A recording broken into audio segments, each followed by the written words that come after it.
तुम्ही उमेदवार आहात, तुम्ही प्रचाराला सामोरं जाल.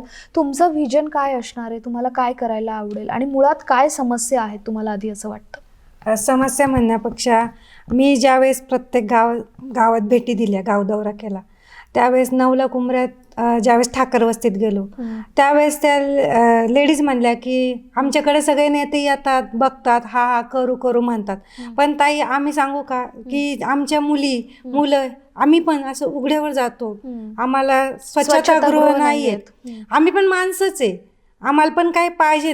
आता तुम्ही आलात, तुम्ही पण म्हणलं ताई तसं नाही, पण मी घरी येऊन दादांना सांगितलं, आपण ज्यावेळेस सगळ्यांना मदत करतो, देवळांना पण वर्गणी देतो, आपण त्यांच्यासाठी खरं काहीतरी केलं पाहिजे. मग दादांनी लगेच दुसऱ्या दिवशी जाऊन तिथे सगळं बघितलं आणि तो निर्णय घेतला की करायचं म्हणून त्यांना स्वच्छतागृह.